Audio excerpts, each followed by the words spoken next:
you go through life wishing to be great at things and never finding yourself great at them. It might be because you never actually thought about what makes the difference between someone who's great at something and someone who's not. Here's a difference: a willingness to accept suffering.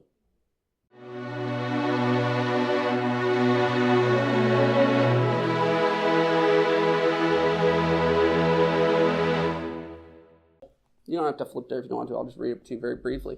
On page 64, it says that the old man settled comfortably against the wood and took his suffering as it came. And the fish swam steadily and the boat moved slowly through the dark water. There was a small sea rising with the wind coming up from the east, and at noon the old man's left hand was uncramped.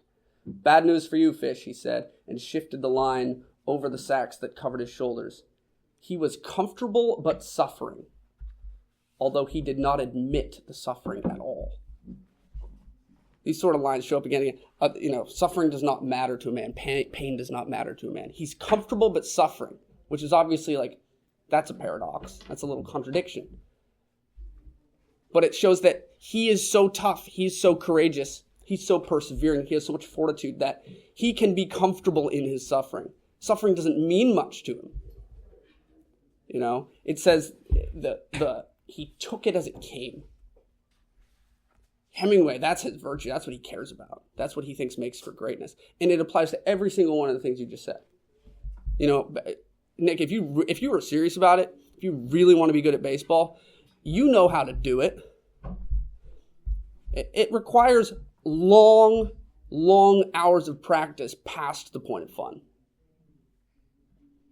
I mean, those professional baseball players, especially if anyone like the MLB, they don't get there by just chance. It's not all just pure talent.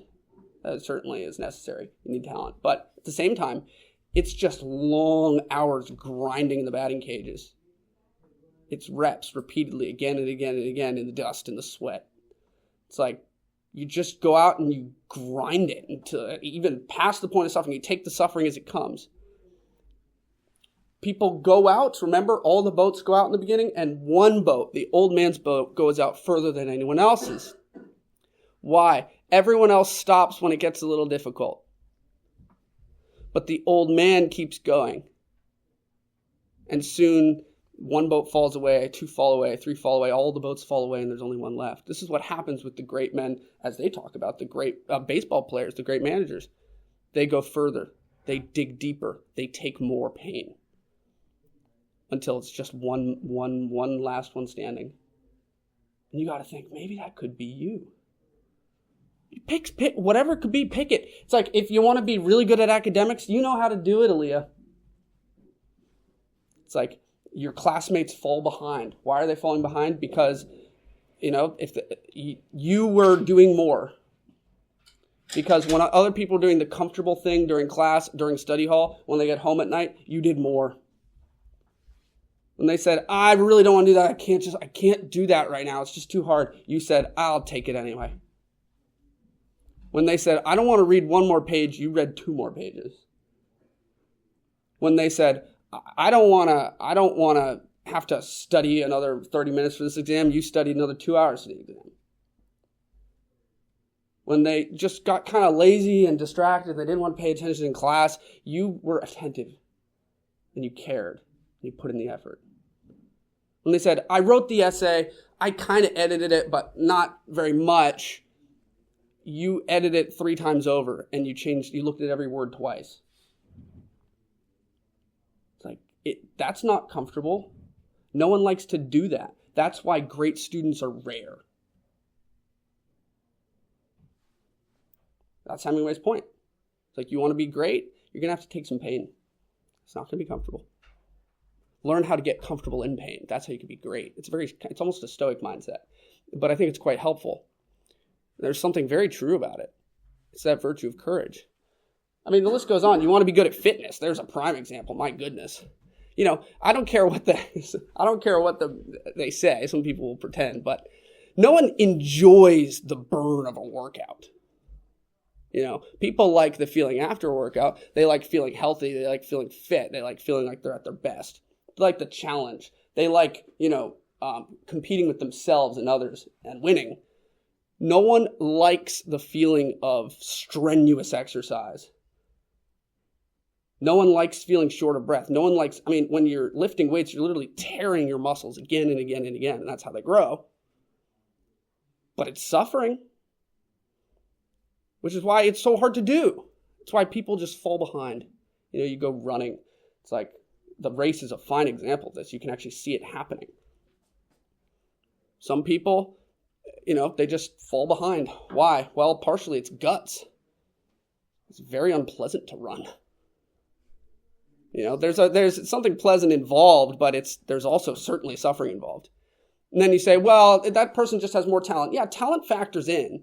But at the same time, some people say like in athletics, the game is really won in the off season, when some people are still training and others are not. That has a huge impact on this whole thing. You want to be good at music? Well, music sounds nice and it looks really pleasant to play. But you know what? It just takes a ton of practice. And often it's tedious and your hands are going to cramp. And if, they're going to wear out your fingers and your voice. And you have to study. You have to study hard. And for every hour you spend doing that, there's someone else in the world that seems to be doing it for 2 hours. And if you really want to be great, if you want to be the best, you just got to dig really deep and take a lot of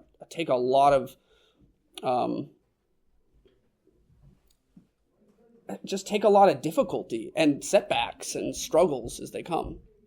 This is a universal strategy.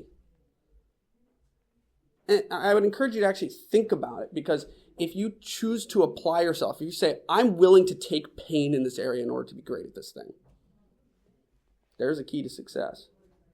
It's not everything, but it is something. Like, that's not a bad strategy. And recognizing that is just the first step. If you go through life wishing to be great at things and never finding yourself great at them, it might be because you never actually thought about what makes the difference between someone who's great at something and someone who's not. Here's a difference: a willingness to accept suffering. That's why a lot of young men really like reading Hemingway, because there's kind of this like tough guy thing going on. And there's something true about it. It's like, just stand up straight with your shoulders back, take some suffering, stop complaining about it, and you know what? That's a key to greatness. That right there. And it's a cardinal virtue, courage. This is in the tradition. It's something which we don't talk about a whole lot today. We're more interested in other virtues, but I'd like to reclaim it if we can. It's very cool. And I would say, actually, the best example on there, my favorite thing you want to be great at, helping people. Oh my goodness, did Mother Teresa suffer? Oh my goodness, did no one helped anyone more than Christ? My goodness, he suffered. All the saints suffer immensely. If you want to help people, you have this remarkable ability as a human being to take their sufferings onto your shoulders and bear some of the burden for them. That's something we all should be aiming at doing. It's a perfect example. It's a beautiful thing to be able to take someone's suffering, say, I see your suffering, I'm going to take it for you so you don't have to deal with that. And you can become a great person. It's worthwhile. Think about the strategy, because, this book is not irrelevant to you and your life and whatever your own particular aspirations are. Again, it's a universal principle. Courage is worthwhile. I'm looking forward to reading your responses. Any questions? Alrighty, thanks.